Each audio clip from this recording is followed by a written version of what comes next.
नमस्कार। रातोपाना ऑनलाइन के आधिकारिक फेसबुक पेज आ हमरो प्रदेश टीवी के यूट्यूब चैनल के माध्यम से हमने के देख रहा हुआ संपूर्ण दर्शक महानुभाव के हम स्वागत करते हैं। नमस्कार। हमने के आज के कार्यक्रम जो हम कहीं में बानी सन एमे राजनीतिक स्वास्थ्य शिक्षा के साथ समसामयिक घटना लगायत विभिन्न विषय वस्तु पर बतकही करनी सन जो यही क्षेत्र में काम कर रहा बानी और हमने के ये बतकही के माध्यम से संबंधित निकाय तक एक समाधान पुगावे के प्रयास करनी सन। और हम बानी कार्यक्रम में श्याम सराफ और आज जो अतिथि हमनी के साथे बानी वहाँ के पहिलका जौन हमारा कोविड शुरू भई रहे पहिलका चरण, दूसर का चरण, अभी तीसर का चरण कहीं ना कहीं लमसम शुरू होके जा रहा बाटे। इ तीनों चरण में सक्रिय रूप से अग्र भूमिका निभा रहा बानी, साथ ही अपना से जे हो सके वहाँ के हर एक प्रयास कर रहा बानी। और वहाँ के ही डॉक्टर उदय नारायण सिंह जो अभी हाल में कोविड संज्ञा के रूप में नारायणी अस्पताल में काम कर रहा बानी, वहाँ के हमने कार्यक्रम में स्वागत बसन हुआ कार्यक्रम में हाल खबर सुनाओ ले कैसन बानी? ठीक बा। अभी कुछ व्यस्तता बढ़ल बा और कुछ एक 7-10 दिन से कुछ कोविड संक्रमित के संख्या अस्पताल में बढ़ला के चलते कुछ जो पहले 7-8 दिन हमने के इससे पहले अपन नियमित जो काम रहे उसके अलावा कुछ थप संख्या सब थपल बा, वो थोड़ा सा व्यस्तता बढ़ल बा, सक्रियता बढ़ल बा। जी, समग्र रूप में देखा जाए तो अभी पछिलका समय से अभी व्यस्तता वालों के बढ़ल बाटे। अब बिल्कुल काहे तो हमने के विगत कहीं ना 5-6 महीना से वो सामान्य जो हमने के दैनिक जो मरीज के सेवा हुआ होखेला इमे हमने के रहनी सक्रिय रहनी है, काम करत रहनी है। कोविड जो 5-6 महीना से एकदम एगो संतोषजनक अवस्था में रहे। 7-10 दिन 2 हफ्ता से एकाएक एक संख्या बढ़ गई है कोविड संक्रमित के, जेका चलते हमने के फिर से पुनः तैयारी करके और अपन जितना भी साधन स्रोत बा ओकरा फिर से परिचालन करे के अवस्था बा, जेका चलते कि थप जिम्मेदारी शुरू हो गई है। हम चाहे बात कहीं में हमने के अगाड़ी बात बढ़ो ओकरा से पहले जौना बीमारी के चलते एगो देश ही ना पूरा संसार ही त्राहिमाम के अवस्था में बाटे, वो कोरोना महामारी के बारे में संक्षिप्त में कुछ जानकारी करा देते हमने के दर्शक महानुभाव के। ये हमने के 2019 दिसंबर में पहला बार चीन से एक बारे में संसार भर एक बारे में जानकारी भई। उसके बाद कुछ ही दिन दिसंबर के बाद जनवरी-फरवरी 2019 के बात करते नहीं, अभी हमने के लगभग 3 साल होखे लागल। तो वो बेर संसार भर पहला बार विश्व स्वास्थ्य संगठन एक करीब शुरू में 70 देश में फैलल बा कहलक। ओकर बाद में ये बढ़ते बढ़ते करीब संसार के 90% देश में फैल गई, पैंडेमिक रूप में घोषणा भई। और पहला चरण फर्स्ट वेव जो कहल गई वो 2020 में हमने के देखनी। ओकर बाद में ओमे बहुत अफरा तफरी रहे, वास्तव में अनुमान ही के भर में रहे, केकरो रोग के बारे में न वैज्ञानिक के बढ़िया से रहे, न डॉक्टर के, न आम पब्लिक के। तो वे बहुत ही नेपाल में भी खास करके हमने के वीरगंज में भी हमने के जो गाइडलाइन सब मिले वो अनुसार के हमने के अमल करके ऊपर उपचार पद्धति से जो व्यवस्था क्वारंटाइन के, आइसोलेशन के रहे या सब व्यवस्थापन के रहे, डर भय त्रासपूर्ण रहे पहिलका कोविड जो हमने के भी वीरगंज में भी फेस कैनी। एम्बुलेंस के समस्या, सब व्यवस्थापन के समस्या, रोग के इलाज के बेड के ना मिले, बहुत सारा समस्या हमने के भोगली, क्योंकि हमने के भी पूर्ण रूप से ओकर जानकारी में है। दोसर वेब आई थी 1 साल बाद आई, इससे पहिलका बैसाख में शुरू भई। उनमें नया वेरिएंट के रूप में डेल्टा वेरिएंट के प्रवेश भइल कोविड के ही, उनमें बहुत सारा आदमी संक्रमित भइल, बहुत सारा के जान भइल। और वो बेर सबसे बड़ा हाहाकार ऑक्सीजन के हाहाकार रहे, काहे तो हजारों की संख्या में संक्रमित थपाइले, बहुत आदमी के जान गई। हमनी के सकबर निजी से लेके सरकारी अस्पताल के पूर्ण साधन स्रोत हमनी के झोंक देनी, उन्हें बहुत चिकित्सक स्वास्थ्य कर्मी के भी मृत्यु भई इलाज करे के दौरान, आम पब्लिक के भी भई। और एक बाद से कहीं ना बैसाख जेठ आषाढ़ के बाद लगभग धीरे धीरे खत्म हो के अवस्था में रहे और सामान्य अवस्था रहता। और पूर्ण रूप से फिर एक अगला इससे पहले का 26 नवंबर के फिर विश्व स्वास्थ्य संगठन एगो नया वेरिएंट आ गई बा जी। वो संसार भर बहुत संक्रामक बा, जेकर नाम हमने ओमिक्रॉन कहनी, बहुत संक्रामक है, इससे बहुत जल्दी फैलेगा। ओकर बाद से ही और ई बीच में एगो बढ़िया बात वैक्सीनेशन के आई और संसार भर वैक्सीन हमनियों के वैक्सीन के लगावे के शुरू कैनी। अभी एगो संतोषजनक अवस्था में बानी और अच्छा ये बात है कि वैक्सीन के प्रभाव के चलते बहुत सारा संक्रमित जो भी वेरिएंट से संक्रमित बा उन लोग के जान अभी मृत्यु कम बा।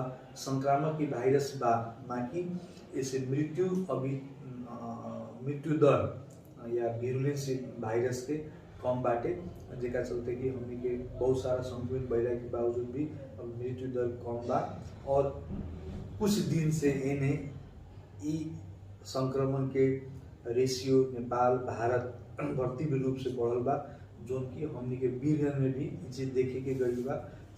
करीब 5 महीना पहले तक 5 महीना के दौरान एको कोविड से मृत्यु ना भइल है और 2 दिन में 2 आदमी के मृत्यु हो गई। तो कहीं ना कहीं एक घंटी अलार्म बजल बा कि हमनी के सचेत होके हेल्थ चेक जो हमनी के अभी समाज में बा कहीं ना कहीं एकरा भी अभी पूर्ण विराम लगावे के पड़ी। फिर से जो हमनी के स्वास्थ्य मापदंड के बारे में बारम्बार हमनी के चर्चा करें कि कोविड रोकथाम के खातिर 2 गो उपाय, एगो वैक्सीनेशन, दूसर रोकथाम के मापदंड के स्वास्थ्य के मापदंड सबके अपनावे के।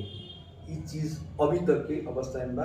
अब आगामी दिन कुछ सप्ताह हमनी के लेल टफ बा, चैलेंजिंग बा, जोखिमपूर्ण बा, वो में हमनी सबके हाथे मालो करके सरकार वाला निकाय, आम पब्लिक, अस्पताल सारा के हमनी के एकजुट होके फिर से ये आए वाला लड़ाई के सामना करे के। जी, जैसे पहिल का कोरोना महामारी के पहिल का चरण, दूसरा का चरण और लगभग तीसरा का चरण शुरू हो गए, रोवा लोग लगाए WHO भी कह देले बाटे, एकर असर रोवा लोग कैसन देख रहल बानी? के 2 गो एकर असर देखे तनी। एक असर ई वायरस एकदम संक्रामक बा, बहुत यानी ये 2 सप्ताह के अंदर हमें लगता आधा जनसंख्या अभी तक संक्रमित हो गई बा। मृत्यु दर कम बा या हमनी के संख्या कागज में PCR परीक्षण में कम बा, बाकी ई घर घर में करीब समुदाय स्तर में फैलल अवस्था बा नेपाल में, जहाँ ज़्यादा टेस्टिंग होता वहाँ ज़्यादा निकलता, हमनी के कम टेस्टिंग होता।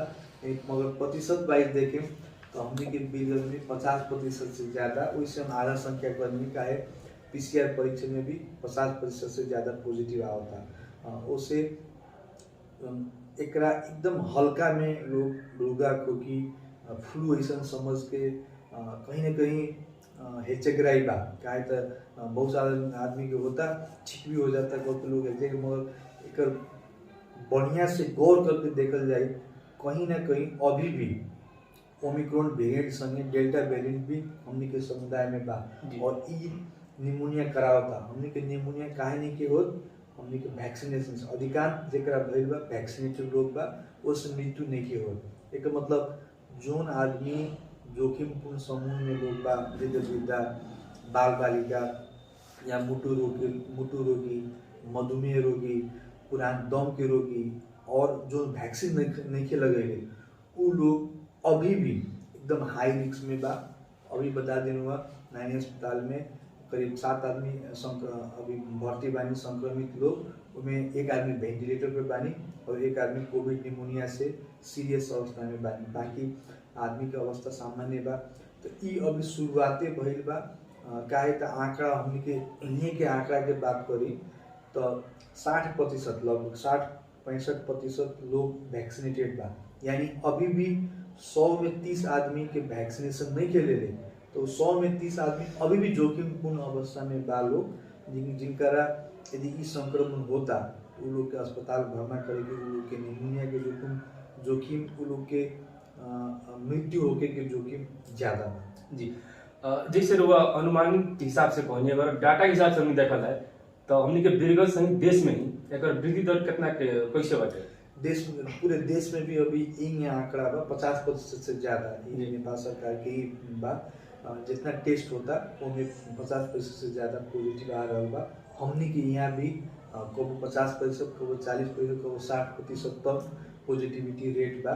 यानी कहीं ना कहीं हमनी के समुदाय स्तर में फैलल अवस्था बा और आए वाला समय में ये और तेजी से फैले के और जोखिम जावे के अवस्था रही। जी, जैसे हमनी के जौन जगह पर अभी बानी सन, ये हमनी के नेपाल के ही प्रवेश द्वार कह के चिन्हाए वाला है हमनी के शंकराचार्य गेट बाटे, जहाँ से हजार के संख्या में लोग जाला, उन्हें से लोग आवेला। हमनी के ही ज्यादा रिस्क सहतानी सन। ऐसा अवस्था में हमनी के रउआ लोग भी कहनी कि हमनी के सुरक्षा के मापदंड अपनावे के पड़ी, अपनावल जरूरी बाटे।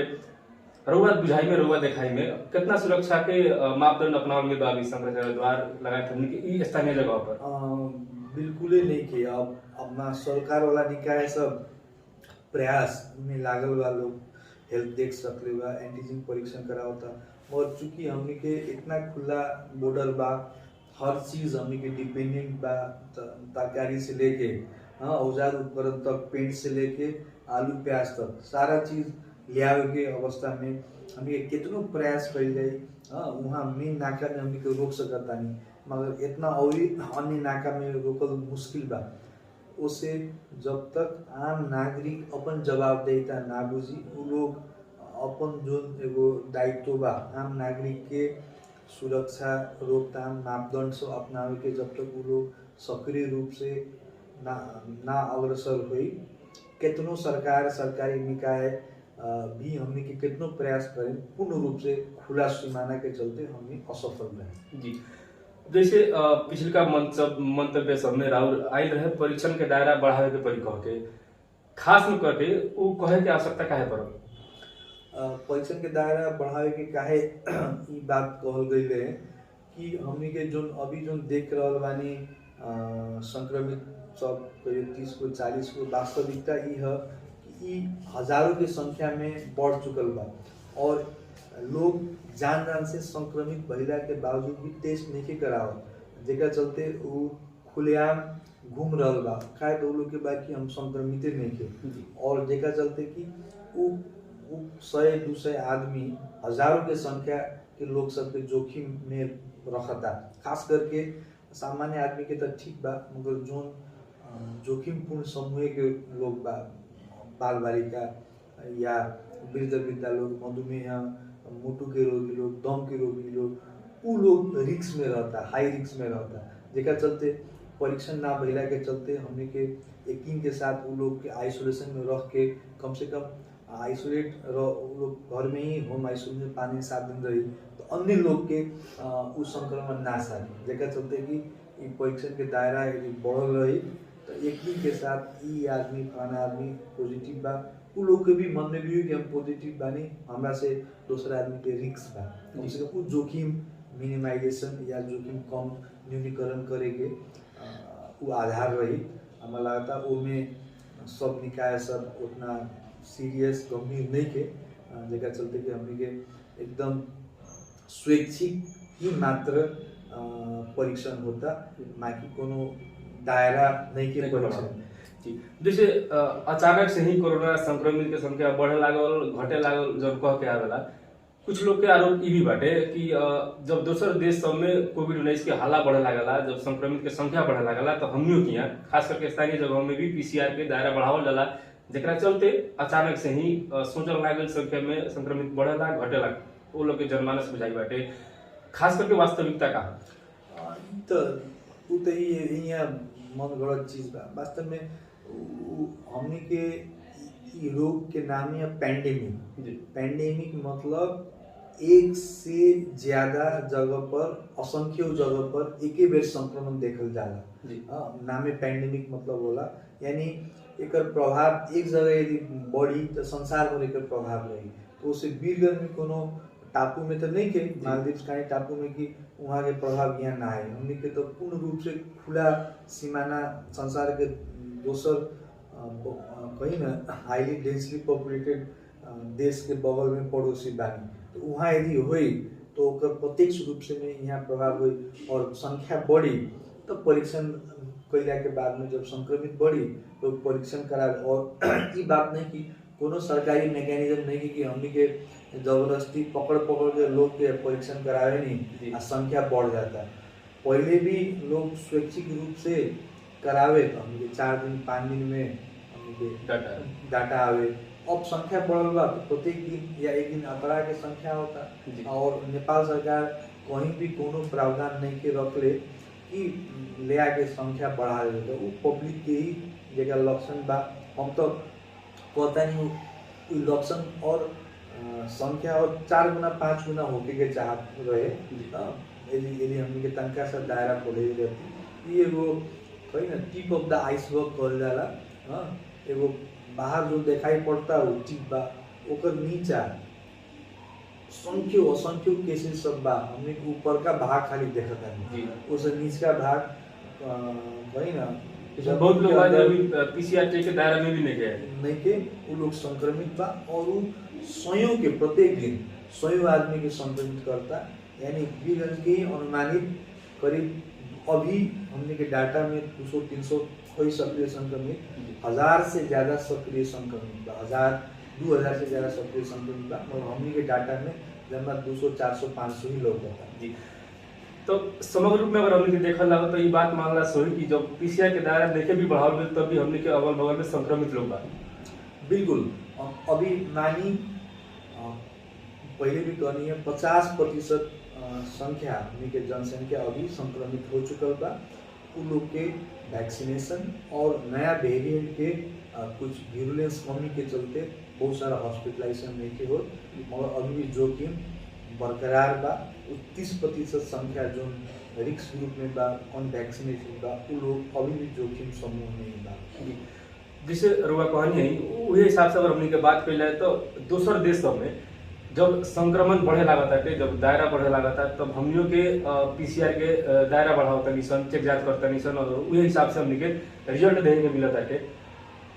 बाकी दिन सब में भी तो पीसीआर रेगुलर चेक कैला से हुई तो आम जे बा लोग वो लोग के भी चेक करे के हुई जे स्वेच्छा से जेकर पहुंच नहीं थे लेकिन जाता लोग उस लोग के भी तो पीसीआर चेक करके उपचार में सहजता करे के चाहिए। तो हमने के तो पीसीआर परीक्षण हम जाता 2 साल से निरंतर कबो बंद नहीं थे। अब संख्या ही लोग स्वैच्छिक रूप से संक्रमण कम रही तो स्वाभाविक बा लोग जचाए वाला लोग भी कम जाए। जैसे संक्रमण बढ़ी लोग जचाए वाला लोग ज्यादा जाए तो ज्यादा पीसीआर हुई। ये हमने के निरंतर प्रोसेस बा संख्या के हिसाब से ही माने रिपोर्टिंग होला वो अनुसार से ये संख्या घट या बढ़ होला। अभी जैसे बढ़ल बा स्वाभाविक बा प्रत्येक दिन वो संख्या क्रॉस करता फिर धीरे धीरे जब घटे लगी निरंतर पीसीआर परीक्षण के संख्या घट गई। अब खास करके लोग एगो जिम्मेवार पत्र बने से हमने प्रश्न कर भी जायज बाटे। पिछलका समय जौना बेरा पहिलका लहर चलल रहे तौना बेरा बहुत लोग आरोप ये भी रहे कि नारायणी अस्पताल लगाए जहाँ पीसीआर चेक जांच होता है वहाँ पैसा वाला पहुंच वाला व्यक्ति लोग के जल्दी काम हो जाता है जगह पहुंच नहीं के जगह पहचान नहीं के जगह माने कोई ना कि बल पैसा नहीं के ओकर चेक जांच में लापरवाही कइल जाता है को दिन दौड़ावल जाता है लगाए के विभिन्न बात सब आई रहे मीडिया में भी आई रहे विभिन्न लोग अपना मन से भी कहलक। अभी के अवस्था में देखल विगत के दिन भी और आज के दिन भी कैसन माहौल बाटे हुआ के देखिए ऐसे कोनो बात नहीं है। वास्तव में गवर्नमेंट सेक्टर के अस्पताल बा गवर्नमेंट के सरकार के लगानी बा ये आम जनता चाहे धनी होको गरीब होको उन लोग के बराबर पहुंच बा। उनमें कोनो माने जो हमनी के गाइडलाइन मापदंड डेवलप बा सरकार के ई बात कुछ आदमी जो चलाक आदमी होकेला पहुंच वाला होला वो कुछ आदमी ओकर फायदा उठा के अप्रोच करके जल्दी सैंपल करवा ली ये एगो व्यवहारिक हिसाब से। मगर जो हमनी के मापदंड गवर्नमेंट देले बा अभी भी अपने के चाहे धनी होको या गरीब होको हमनी के कोनो भेदभाव अपने के जो सस्पेक्टेड केस बा शंकास्पद बा उ लोग के निःशुल्क परीक्षण बा। तो धनी के भी हमनी के पैसा ना लेवे नहीं धनी बा बहुत सारे व्यापारी लोग पैसा वाला लोग बा लोग और फिर भी जो निःशुल्क बा उ लोग के निःशुल्क हुई और गरीब के भी निःशुल्क बा जेकरा पैसा नहीं के उ लोग के ये जेकरा बा ओकरो निःशुल्क बा जेकरा नहीं के जो सस्पेक्टेड कोविड संक्रमित बा और जो सस्पेक्टेड कोविड संक्रमित नहीं के जो अपन इच्छा से कहूँ जाए खातिर, कोनो बैंक में देवे खातिर, कोनो ऑफिस में देवे खातिर, कोनो स्कूल में देवे खातिर, कॉलेज में, वो धनिक भी होगो ओकरा हमनी के अब जैसे 8 से शुल्क बा जी 8 से शुल्क सरकार टोकरी बा, हमनी के 800 रुपया लेवेनी।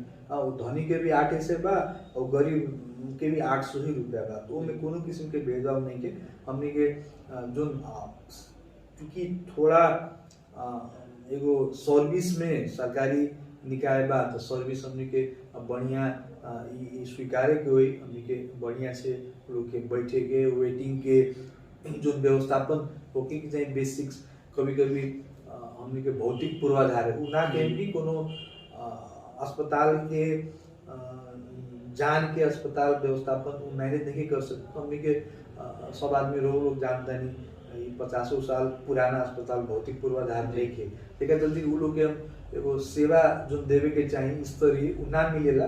मगर इस सर्विस में पीसीआर परीक्षण में कोनो किस्म के भेदभाव नहीं के, सबके बराबर ही बा। एगो धनी आदमी के भी 4:50 में रिपोर्ट आई तो गरीबों के 4:50 में ही आ जाला, कोनो भेदभाव नहीं। जैसे कोनो बेरा वैसन कोनो आदमी के समस्या भइल पीसीआर संकलन में या उपचार में तो रुआ से संपर्क कैला से होई? बिल्कुल हमरा से संपर्क कैला से होई, काहे तो अभी अस्पताल के कोविड संयोजक भी बानी और अस्पताल के प्रवक्ता भी बानी, उसे हमरा से कभी भी संपर्क कैला से जी। अब हमने के इ क्षेत्र में लागल जे दुखी बा, लाचार बा, उपचार में सहज नहीं होके सकत, ओकर उपचार में एक ही मात्र हमने के सरकारी जौन अस्पताल बाटे नारायणी अस्पताल क्षेत्र के एगो कहीं ना कहीं सबसे गुणस्तरीय अस्पताल में और सरकारी अस्पताल में सबसे बड़का अस्पताल होवे। अभी कितना के हमने के बलवान मानी सनी महामारी से लड़े खातिर? देखिए सर आप जी, हमने के पिछला 2 कोविड सही में ना हमने के पूर्वाधार रहे, पूरे जनरल अस्पताल के ही हमने के कोविड अस्पताल बना दिले रहे। उससे बहुत एगो आम पब्लिक के जो सेवा सुविधा रहे ना वंचित भई लोग, जेकरा चलते बहुत के समस्या भी भई। अभी हमने के ई 2 कोविड लहर के पाठ सीखते हुए अभी पूर्ण रूप से 75 सैया हमने के तैयार रख ले बानी और आधुनिक कहीं ना व्यवस्थापन सहित एसडीयू बा, सारा बेड में मॉनिटर, हमने के central oxygen supply, oxygen pipeline, oxygen plant, 2 oxygen plant, जितना भी आधुनिक औजार उपकरण सहित और 74 बेड हमने के तैयारी अवस्था में रहे। और अनुमानित बा यदि भगवान करो ना बढ़ो हमने के उतना बेड खातिर हमने के सक्षम बानी, जनशक्ति भी हमने के पूर्ण रूप से तैयार बा। कुछ दवाई के मामला में कबो हमने के चूंकि कुछ फार्मेसी सर्विस डिस्टर्ब होला के चलते वो में कुछ दवा सब किनावे के अवस्था बा, वो भी हमारा लागत 2-4 दिन में वो समस्या अभी सॉल्व होए के बा, हमने के टेंडर प्रक्रिया हो गई बा, वो कुछ दिन में निकलते मात्र में वो समस्या ना रही। अब ई जितना बात रुआ कहनी है सबके देखते हुए विगत के दिन सबसे पाठ लेते हुए यहाँ के आम नागरिक कितना के सजग सतर्क बा ई महामारी से लड़े खातिर, ई महामारी से बचे खातिर? आम नागरिक के अभी भी कहीं ना कहीं एगो गलतफहमी बा, हमनी के अभी तक देखता नहीं कि कुछो नहीं के वायरस, कुछो नहीं के संक्रमण नहीं के कोविड। पहले भी वो सोच रहे जब तक आदमी ना मरे, हमारा अपन अनुभव बा, लोग पहला दूसरा लहर में भी बहुत आदमी कहे कुछो नहीं के हम तो यहाँ घूमत नहीं बिना मास्क के हो, हमरा कुछो नहीं के भइल, हमरा हो गई, हमारे श्रीमती के ना भइल, झूठ फूस के बहुत सारा चीज पहले से हमनी के देखत आवता नहीं। अभी भी लोग के ये गलतफहमी बा कि तो फ्लू हो ठीक हो जाता है, खोखी ला के 5 दिन में ठीक हो जाता है, ठीक बा। अधिकांश जो वैक्सीन पर वो लोग के ठीक बा, ठीक हो जाता है। मगर जो रिक्स में जोखिम में देकर पकड़ ली, फेफड़ा पकड़ ली, बहुत सारा हमनी के साथी भाई लोग बा, लंग्स पहले निमोनिया आदमी तो बाँचल बा, अभी भी खांसते बा, अभी भी दम फूलते बा, तो वो कोनो के साथ भी हो सकेला। उसे सजगता कमी हमनी के देखता नहीं, आम पब्लिक में अभी भी कुछ सचेतना आवश्यक बा। शायद हमनी के मीडिया मार्फत हमनी के आवाज जहाँ तक पहुँचता, ये अनुरोध रही कम से कम अभी भी स्वास्थ्य के मापदंड के ना छोड़े के, ठीक बा, हमने के एगो संतोषजनक अवस्था में बानी, पर एकरा यह संतोषजनक अवस्था के बिगाड़े के काम ना करे के पड़ो। ये हमने के आम दायित्व बा, जिम्मेवारी बा कि एक अर्का के संक्रमण के रोक के अपन घर परिवार सर समाज के और लोग के भी बचा के रखे के भी जिम्मेवारी बा। जी, जैसे हमने के अरुआ फार्मेसी के बात उठा देने तो ऊपर एक दो प्रश्न हमने के पूछे के चाहे हम खास करके बाहर के जो हॉस्पिटल सब बाड़ा सन जहाँ ई सरकारी बीमा के योजना सब बाटे वहाँ के स्तरोन्नति कहीं ना कहीं सरकारी बीमा के माध्यम से ही बहुत बढ़िया बाटे, लेकिन हमने के क्षेत्र के ही सबसे बड़ हॉस्पिटल कहे वाला नारायणी अस्पताल दिन प्रतिदिन ये बीमा के कारण से होके था या औषधि फार्मेसी के कारण से होके था हमने कहीं ना कहीं की स्तर नीचे बढ़ जाता है। ग्रामीण भेग से आने वाला जनता सब दिन दुख बेहरे के पड़ता है, मेडिसिन ना मिला के चलते, दवाई ना मिला के चलते, और वहाँ के जो सिस्टम बाटे एगो दवाई ले खातिर रुआ एक बार बिलिंग कराई, फिर मेडिसिन में जाई, फिर हो जाके तुक लगवाई, उ हिसाब से जो वहाँ के योजना बनावल बाटे उ सब भइला के बाद भी हमने के दवाई कहीं ना कहीं पूरा नहीं मिलत, खास करके ई कैसन समस्या ये एगो देखिए दुर्भाग्यपूर्ण क्राइम वो बतिया तनी हमने के अस्पताल में करीब नारायणी अस्पताल के एगो डाटा प्रस्तुत करे एगो न्यूनतम सेवा मापदंड करके होकेला नेपाल सरकार के जोन भी संघीय अस्पताल सब बाटे ओकर सर्वेक्षण होकेला MSS स्कोर कहेला मिनिमम सर्विस स्टैंडर्ड। तो उ minimum service standard MSS score में पिछला साल जो कईल गई है उसमें हमनी के अस्पताल के 33% स्कोर आयल है, और अप्रैल फिर मंत्रालय के विभाग में लोग आके सर्वेक्षण कैलक है, हमनी के तुलनात्मक हिसाब से अभी 44% यानी 11% के मिनिमम सर्विस स्टैंडर्ड अस्पताल के बढ़ल बा। 50% से ज्यादा होके के अवस्था रहे।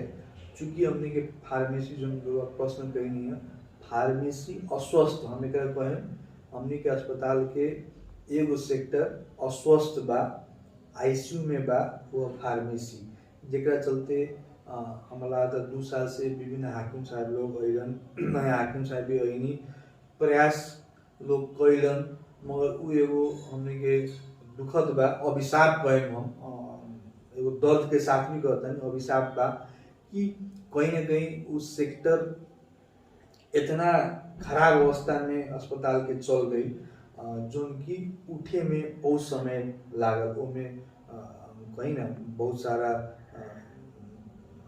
पत्रिका में भी अपने सभी पढ़नी, अख्तियार भी आए, अभी भी वो अनुसंधान के क्रम में बाटे, वो बहुत सारा एगो कहीं ना बहुत बड़ा प्रश्न चिन्ह बा, जेका चलते हमने के एगो खुद चिकित्सक होके भी हमने के पूरे टीम चिकित्सक लोग के अभी ये एगो समस्या से जूझ रहा बानी। हमने के भी बहुत सारा खराबी लागेला, रोज मरीज सबके सिफारिश करके मेडिकल कॉलेज भेजे के या अन्य के मरीज लोग आवेला, आखिर मरीज जो फार्मेसी में दवाई लेवे जाए ओकर बाद डॉक्टर से पूछे आवेला कि हमें दवाई नहीं मिलत, काहे नहीं मिलत, या हाकिम के पूछे जाए, मगर ओकर पीड़ा हमने के बाद अस्पताल व्यवस्थापन विभिन्न प्रयास कैले बानी, और वो लोग के एगो खुशी के साथ कह दी एक दीर्घकालीन उपाय खातिर अस्पताल व्यवस्थापन अगाडि एक कदम चाल देले बा।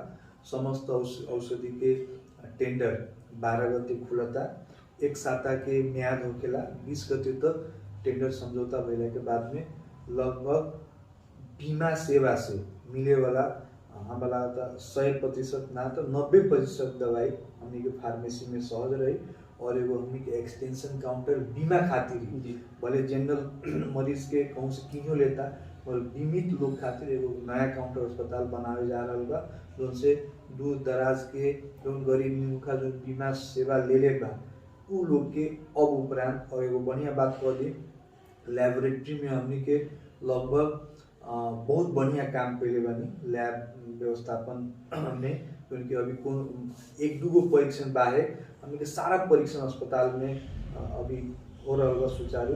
परसों 80 स्लाइस के विज्ञान में कहूँ नहीं के 80 स्लाइस के CT स्कैन भी जड़ान हो गई, हम जाते 1-2 दिन में पूर्ण रूप से फंक्शनिंग भी हो जाए।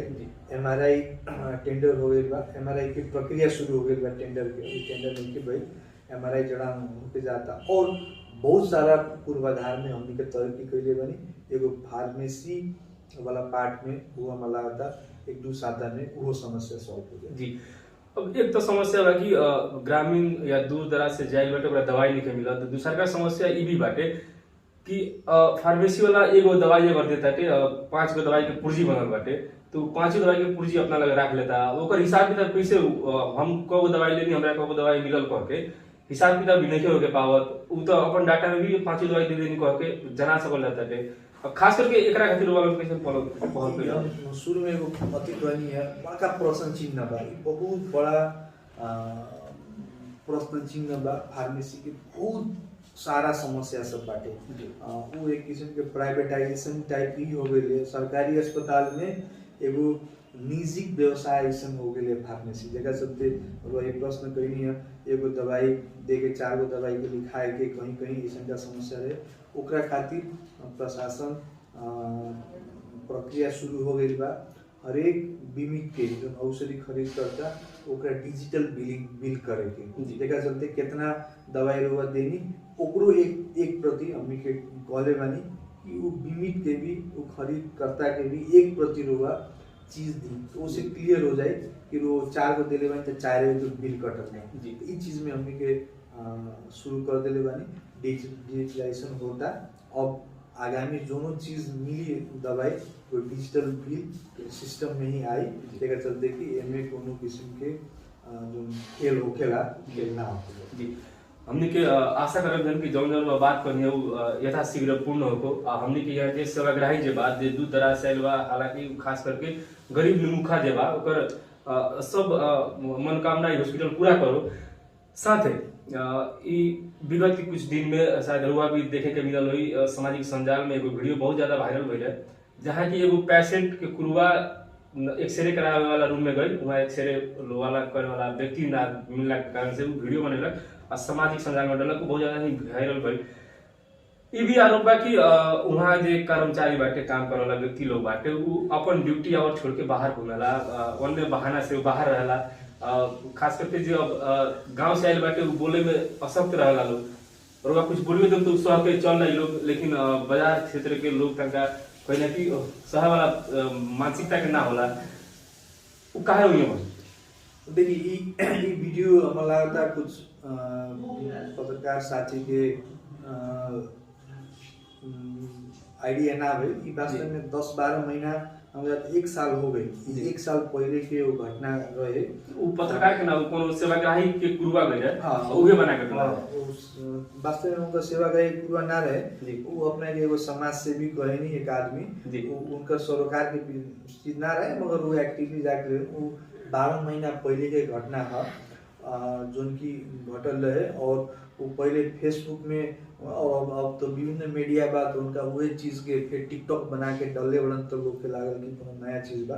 वो 10-12 महीना पहले के घटना है जोन में हमें लगता तत्कालीन जो हाकिम रहस वो लोग के बोला के वो लोग के और वो जो प्रश्न कही है वो कहीं ना कहीं एगो कमजोर पार्ट है अस्पताल के सरकारी सेवा के कि ड्यूटी आवर में हमनी के भी महसूस करे नहीं। कितना बेर हमनी के नोटिफाई करके रिटेन स्पष्टीकरण में पूछे नहीं कि का बा हमें पूछला तो प्रशासनिक हिसाब से कबो काल ऐसा समस्या सब आवेला।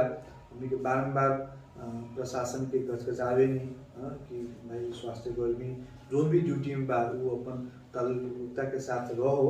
हमें लगता ऐसा करे वाला कर्मचारी के अब जो पहले 10 महीना 12 महीना कथी रहे मालूम नहीं कि मगर अब ऐसा का कोनो भी घटना होगी तो वो लोग के जो वो कड़ा कार्रवाई जो होखेला वो कार्रवाई करी जाए। उनमें कोनो किस्म के कॉम्प्रोमाइजेशन नहीं के का हमने के सबके विजन आम नागरिक स्वास्थ्य कर्मी चिकित्सक हाकिम प्रशासन सबके एक गो ध्येय बा कि जो हमने के वो कहीं ना सेवा के जो एगो स्टैंडर्ड हमने के बढ़ाओ तानी वो में हमने कोनो कॉम्प्रोमाइज ना करे।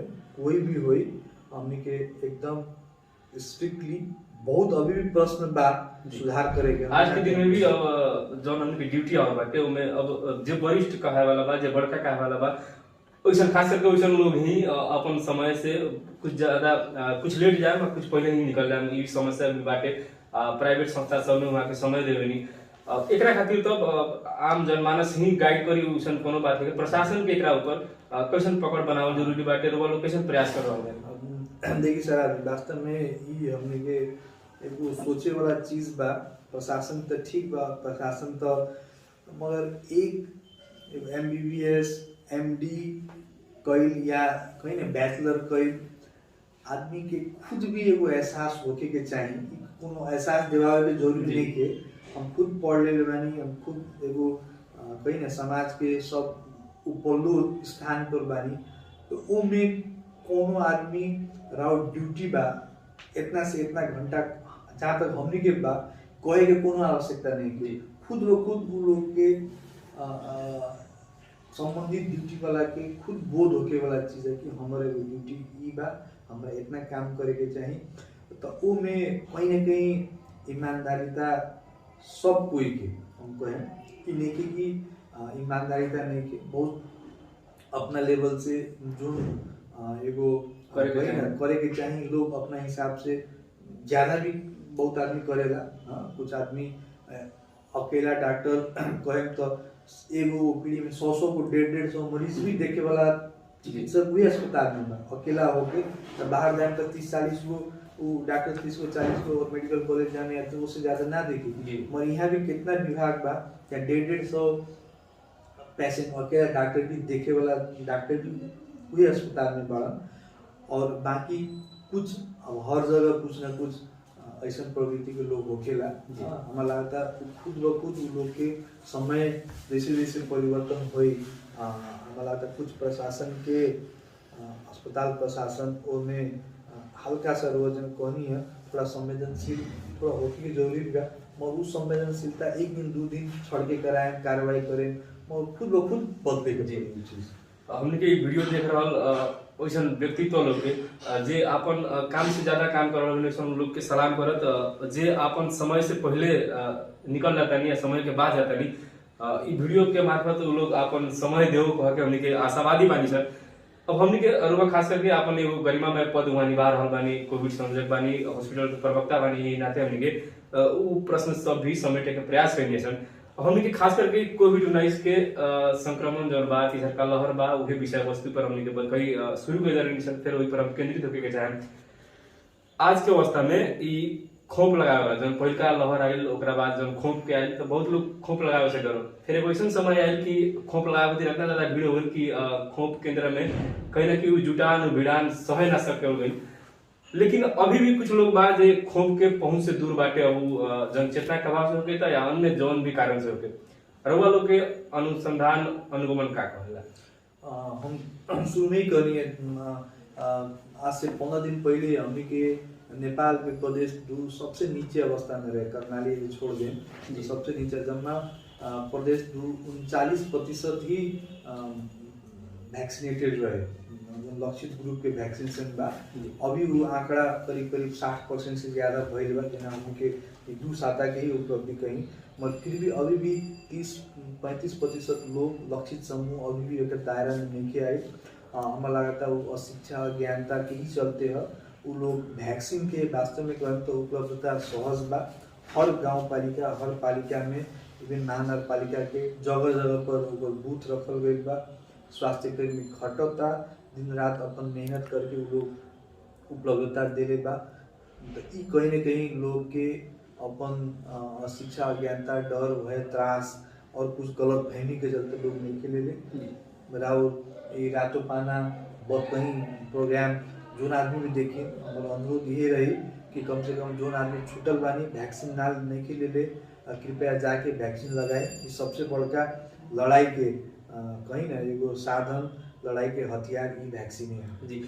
अब हमने कार्यक्रम का अंदर बानी सन खास करके ई कोविड के तीसरका लहर ई खोप ना लेला से हमनी के आवे वाला समय कैसन हो सकेला अगर एक शब्द में कहे के पड़े तो खोप बहुत अभी हमने के जितना भी संसार पर अनुसंधान भइल बा हमने के अब अनुभव बा ये सब कहता कि कड़ा लक्षण ना आवे देवे के एगो प्रमुख कारण ही खोप बा। उसे खोप विहीन एको कोई के ना रहे के चाहिए, सबके खोप लगावे के चाहिए। जब सबसे पहले जब मिले तुरंत से तुरंत खोप के प्रयोग करेंगे। जी, अब अंत में हमने के रातोपाना के ई कार्यक्रम पर कई कार्यक्रम देख रहे संपूर्ण दर्शक महानुभाव के और का संदेश रही ई अपने के रातोपाना के सबसे पहले कार्यक्रम के हम शुभकामना दें। ये बढ़िया होगा भविष्य में ये प्रोग्राम एगो आम नागरिक के सूचना प्रवाह करे के एगो बढ़िया माध्यम बनो, जो कि विभिन्न पक्ष के गणनीय स्वास्थ्य, राजनीति, शिक्षा आदि महत्वपूर्ण सामाजिक कहीं ना एगो धार बा उ सारा के बढ़िया उत्थान होको, जन तक जो एगो एकर उद्देश्य बा उ पहुँचो। और अभी हमने के जो कोविड के तेसरो लहर से लड़ाई लड़तानी या ओके बीच में बानी, ये अभी बीच ही कहे, अभी 2-3 साता हमने लेल असहज बा। उसे जितना भी हमने के स्वास्थ्य के मापदंड के बारे में चर्चा कैले बानी, हाथ धोए के, भौतिक दूरी रखे के, मास्क के प्रयोग करे के, और सबसे महत्वपूर्ण वैक्सीन जो जे केहू भी छूटल बा वो जल्द से जल्द अपन वैक्सीन लगावे के अनुरोध के साथ पुनः अपने लोग के प्रोग्राम सक्सेसफुल होको, ओकर प्रगति होको की कामना करता है। जी, अब खास करके इतना व्यस्तता के बावजूद भी हमने क्या अपन अमूल्य समय देने के खातिर विशेष धन्यवाद करूँगा। धन्यवाद। इतना महत्वपूर्ण बात रखे के समय देनी, जगह देनी, ओका लेल धन्यवाद। जी श्रोता, जी दर्शक, हमने के संगे आज रहनी है डॉक्टर उदय नारायण सिंह जे अभी अभी क्षेत्र के ही सबसे बड़का हॉस्पिटल नारायणी अस्पताल के कोविड संयोजक के रूप में काम कर रहा बानी, और वहाँ लोग एकदम सक्रिय रह के अग्र भूमिका निर्वाह कर रहा बानी, और आने वाला दिन में भी वहाँ लोग के जब जोश बा जागर बा एकदम सक्रिय रहो, सक्रिय रूप से क्षेत्र में रहल बासिंदा लोग के सेवा करे के मौका मिलो, वहाँ लोग के हमने के कामना सहित है। इतना देर तक हमने के कार्यक्रम देख के सहयोग करनी, साथ देनी, और धन्यवाद देत हमने के कैमरा और सहयोग करत अमित अग्रवाल जी के धन्यवाद देत। हम श्याम सराफ ले आ गया। नमस्कार।